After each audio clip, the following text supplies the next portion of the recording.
Hi everyone, and welcome back to the channel. Today we are getting into the good stuff. Let's talk about the facts and conspiracy theories involving FTX's massive collapse. So let's get into it. Let's get into why the former CEO of FTX, Sam Bankman-Fried, is getting help and advice from people you really wouldn't expect.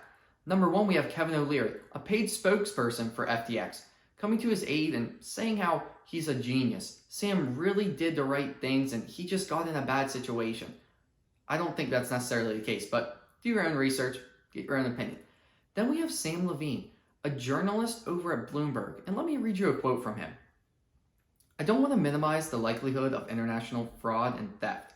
Stuff seems bad, but I want to say that the story of FTX reads like what would happen if you and a few of your college friends set up a gigantic international financial exchange after like a year or two are working in finance. End quote. Obviously, again, do your own research, but this is just a horrible take. Based on Matt's perspective, really, we should just forgive Sam and the rest of the FTX executives because they made some mistakes and had some accounting errors. It's no big deal. No, that's not really how it should be. Obviously, FTX was working with a CPA firm, and that CPA firm should have been working diligently with FTX to make sure that controls were in place. If they were doing that, and FTX's executive team was working together with them to implement these, we wouldn't have seen an unexpected collapse like we did. Like Matt and Kevin, Sam wants you to believe that this was all a massive mistake, full of unintended errors and silly little accounting nuances that he had little to no experience with. We're going to give you the facts so you can develop your own opinion and decide if this was really the case. Small disclaimer, we do not have all the facts, but we're going to give you everything that we could find. So at the end of the day, FTX is filing for bankruptcy. Sam has stepped down the CEO, and John J. Ray III has been appointed as the new CEO. Now, if you watched my last video, you'll see that John was the CEO that was appointed when Enron had its massive collapse. We can get a good sense of what's going on there just from his comments, and let me read you a few. John says that he has, and I quote, never seen anything as bad as FTX. That FTX has a complete failure of corporate controls. And finally, he says that he has no confidence in anything that he has received or been told by Sam. Now, Sam was really telling the truth, and this was all just a huge mistake and due to a few accounting errors. Why wouldn't John believe what he says and the information that he's provided to him? Well, that's because, as you can guess, that's not really the case.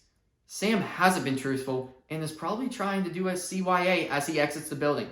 For those of you that don't know what CYA stands for, you should look it up.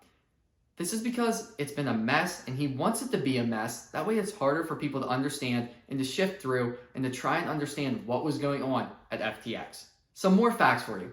The FTX team was using emojis over Microsoft Teams to approve accounting expenses.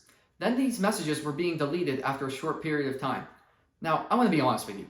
This is one of the worst systems I've ever heard of. I did public accounting for almost 2 years, and now I'm doing SOX controls. This is just a big no-no in accounting test of controls. Just doesn't make sense. What does make a little bit more sense is the messages being deleted after a short period of time, especially if they were just expecting Teams to be used as a normal means of communication. I've heard of many different companies doing this for security reasons. But as this was the only documentation they had for these expenses, it doesn't make sense. And it really looks like it was just used as another tool to cover up their tracks on this illegal activity that they were having. Now, where this gets even crazier, and we did touch on this in my last video, was that Sam was taking FTX funds and moving them to Alameda Research and saying that they were borrowed. So let me explain that now and give you a good detail of what this borrowed means. Sam was taking the FTX funds that was supposed to be used for something very specific, invested in crypto, and moving them and transferring them over into Alameda Research. With this investment fund, he had complete and no oversight over what was going on. He could do anything he wanted.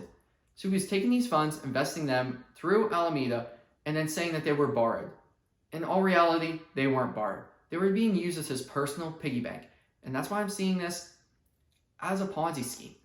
Unfortunately, I don't see a lot of places for Sam to turn to and say that there's a mistake because it doesn't matter how much accounting experience you have.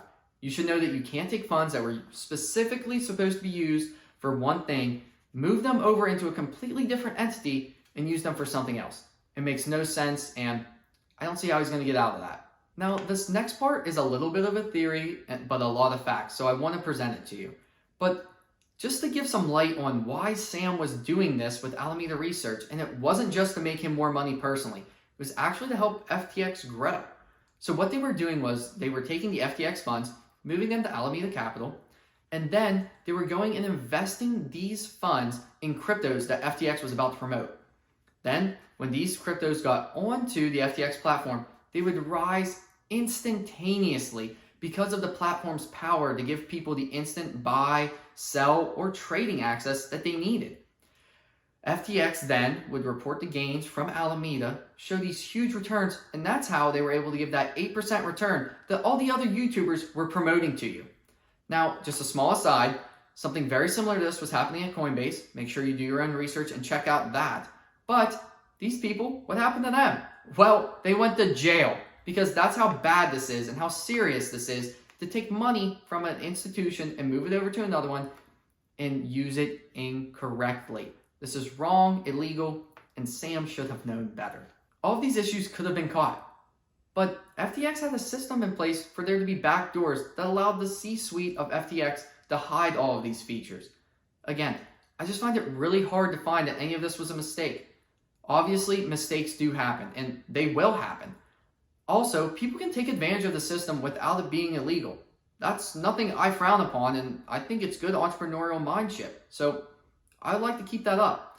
But what I don't approve of is someone taking advantage of a system that's completely illegal and completely wrong, taking advantage of people that they built trust in, and then claiming that it was a mistake, that it was an error, because that's simply not true. Please do your own research. Investigate this. Know what you can about this FTX fraud. But when you go to look up articles from the mainstream media, I don't think they're going to give you a true picture. A perfect example of that is the New York Times piece.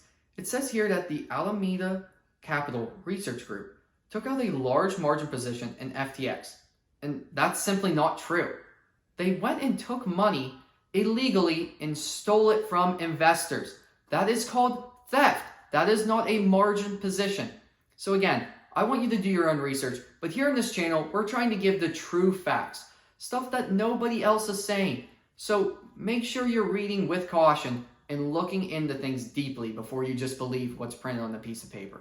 These people had a lot of backdoors, and they had no intention of telling anybody what was going on until all of this came crashing down to a halt. Finally, just to make sure we give all the facts, I did say that FTX was audited by a CPA firm. And yes, that is true. Something to note on this CPA firm is they're the first metaverse CPA firm, so congratulations to them. Maybe before you invest in a company or use them to trade your cryptocurrencies, just make sure they're audited by a legit and serious CPA firm, like maybe a Big Four.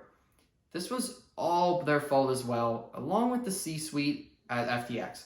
They should have been implementing serious tests of controls and taking the accounting rules seriously so we didn't have a completely unexpected collapse of FTX. Now, those were mostly all facts, so I want to get into one main conspiracy theory that I'm seeing on Twitter and Reddit. So let's talk about that for a second. And it's surrounding Caroline Ellison. Caroline is the CEO, or maybe I should say was the CEO of Alameda Capital. She started a professional career and started to meet Sam at June Street, where they were both traders. Soon, Sam left and started Alameda Research. Caroline shortly jumped ship in around 2018. She quickly became co-CEO in October of 2021 and was promoted as the sole CEO in August of 2022. So keep this all in mind. She was a newly fresh trader straight out of college and then quickly climbed the ranks as the CEO. Looks a little suspicious, does it not? Now, what I've been reading on those platforms is that Caroline is the daughter or has connections to the United States SEC chairperson. And while she is not the daughter, and I can confirm that as a fact, I did some research, she is not the daughter of the chairperson of the SEC, she does have a way of a connection. Caroline's father is Glenn Ellison. He and Gary Gensler did teach together at MIT. Gary is the chairperson for the United States SEC, so I can see how people are making these claims, and I can find no legitimate source on if they were friends, buddies, or if they just simply worked together at the same college. As far as I can tell, this is still a theory and there are no facts. So if you find any information, Please leave it in the comments below. I want to talk about this. What do you guys know? Let's get more information out there so we can make this a fact or debunk it as a theory. Well guys, this is a bit of a wild one. I'm sure it's not the last time we'll discuss it here on this channel. Most YouTubers are choosing not to cover this topic because they were promoting FTX. We are going to talk about this because it could be one of the largest Ponzi schemes of our generation. So make sure you subscribe, hit the notification bell, that like button, and don't be afraid to comment in the comments below. We're here, we want to talk to you guys. This is important to us to talk about finance and keep you up to date on finance news. So with that, have a great day and I'll catch you in the next one.